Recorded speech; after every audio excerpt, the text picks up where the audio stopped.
This is the first time I've run into Michigan fans who seem to be taking this game at the end of the year, and we're a long ways away from it. I typically stay away and go one game at a time, but we have Ohio State, Michigan back and forth in our chat, regardless of what the show is every day. But Michigan fans that actually are kind of marking that one down like it's going to be nothing. I don't know about that. I feel confident. I think there was a chat. I apologize. It's up a bit, but somebody mentioned the Ohio State tackles. That's a concern for them. Yeah. I really think that's a concern. Obviously, the skill positions are elite, especially on the offensive side of the ball. You know, you look at Marvin Harrison Jr., top 3 pick, in my opinion, probably the best player in college football. Last year, I would have given him the Heisman last year, to be completely honest. I think if you go by the best player in college football, I think he was that. I think he will be the best player in college football this year. Emeka Egbuka is potential top 10 pick. I do like Cade Stover's game a little bit. I think he can be a little too not trying to think of the right word. I would like him to be more physical from the tight end position, but I do think he's a very talented football player. But I will say that offensive line and that defensive line is what would give me pause if I were an Ohio State fan, especially when you've watched the last 2 years what has happened in the Big House and in Columbus when it comes to can you stop the run. Michigan did a pretty great job in both years of slowing down that rushing game. Obviously, with the arm of C.J. Stroud, you're not going to run the ball all the time. But when they did, they didn't. They had some success in 22, but kind of got away from it and put the ball in Stroud's hands. And I think when it comes to that game, and I think it's always been this way, no matter how many great skill positions and how many great quarterbacks you have, is really going to come down to the line of scrimmage. And I think Michigan has built itself into a team that, Ohio State fans may hate this, but Michigan can kind of bully them right now up front. We just talked about Michigan's O-line. I think Michigan's D-line is going to be really, really good again. I've already mentioned some names, but again, Chris Jenkins is a monster. I think he could be even better than Mozzie Smith, who was just a first-round pick 4 months ago to the Dallas Cowboys. I think you look at Mason Graham, who I love, by the way, Mark, I love defensive tackles and just any linemen on either side of the ball that were great wrestlers. Mason Graham is a fantastic wrestler in the state of California. One of my favorite Michigan players of all time was Mike Martin, number 68. Sure. I wore number 68 because he was just a monster when I played and the state champion wrestler in the state of Michigan. Mason Graham will be, I think, a first-round pick in 2025. I think he's that level of talent. And I just feel like that game is going to be tough no matter what anyone wants to say, right? And both these teams, I'll tell you what, Ohio State, the last 2 years, I guarantee they're pissed off, right? But do you have the guys up front that can handle what Michigan's bringing to the table on the offensive line and on the defensive line in that front seven that they've got? I don't know.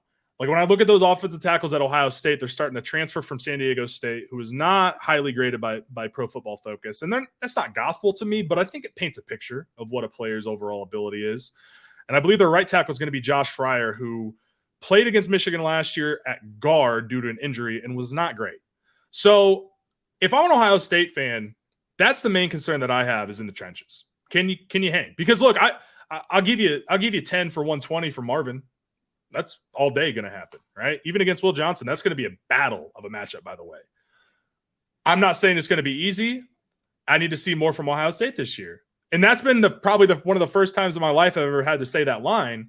But I really do need to see, hey, are they tough? Are they physical? Can they withstand what Michigan's bringing to the table? There's, you talk about Big Ten football. Michigan has taken that to an extreme. I mean, this is really what Jim Harbaugh was successful with at Stanford, right? Big O-lines, great run game, efficient quarterback. Whatever you want to say about J.J. McCarthy, guy didn't turn the ball over much, made mostly the right decision with the ball. And that's a recipe to win on the road and at home. And obviously they got to come to Ann Arbor this year. So it's going to be a battle. It is going to be a battle. It is always a battle. But I just think Michigan's got too much up front for Ohio State to deal with. I just haven't seen it. I just have not seen it from those 5 stars on that defensive line for Ohio State to show me that they can stop the run.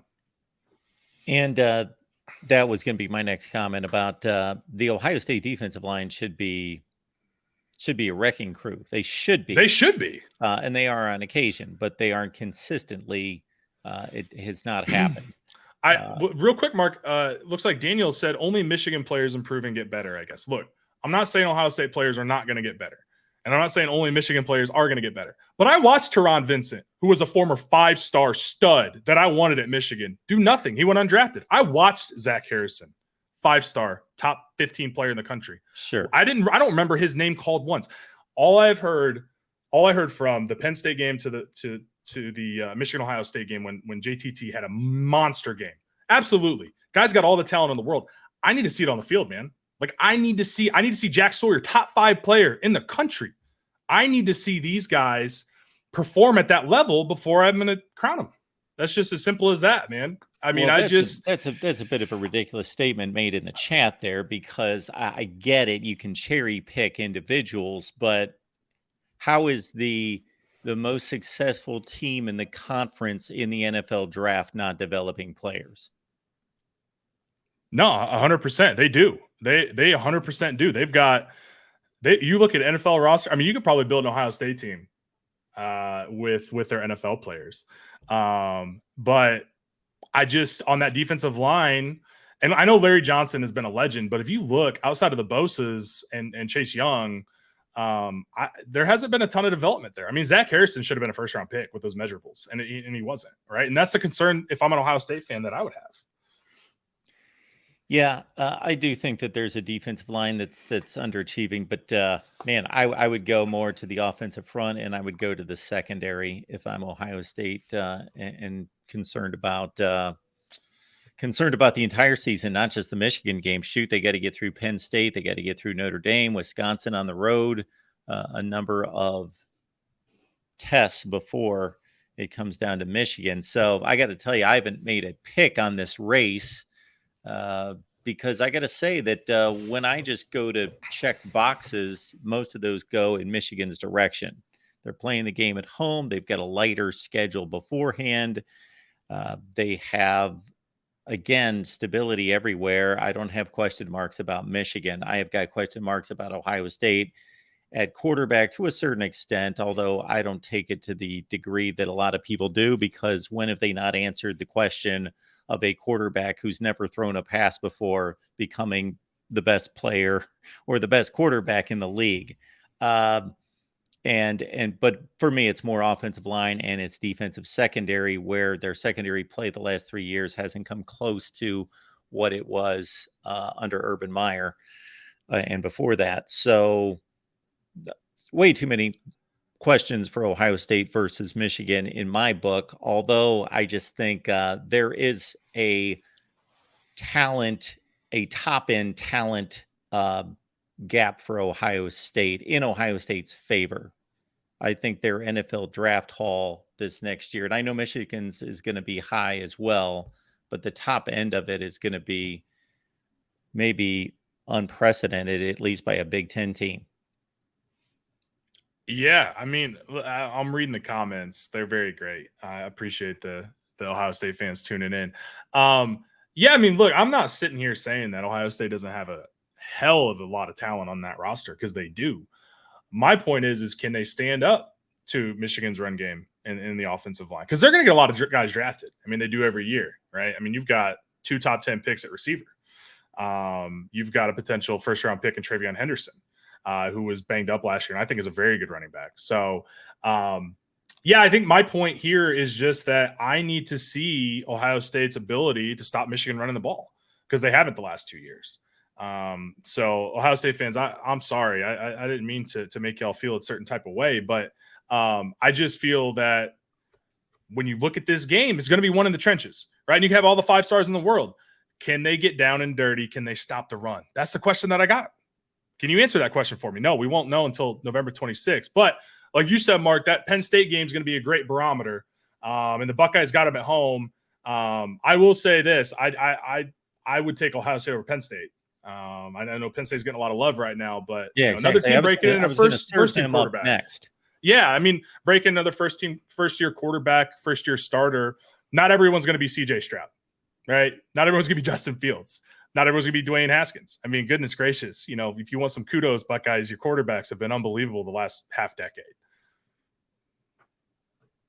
Yeah, so you bring up Penn State. I don't know that I've seen one top 10 team just completely. Now, save 2 years ago when Ohio State got pushed all over the field against Michigan. That was a different kind of game than what we saw last year in some ways, where Michigan on the ground did not, to my memory, did not fool Ohio State at all. And there were no gaping holes in the Ohio State defensive line. It wasn't like they missed assignments, like guys shot the wrong gap. They just got pushed down the field. They just got bullied down the field.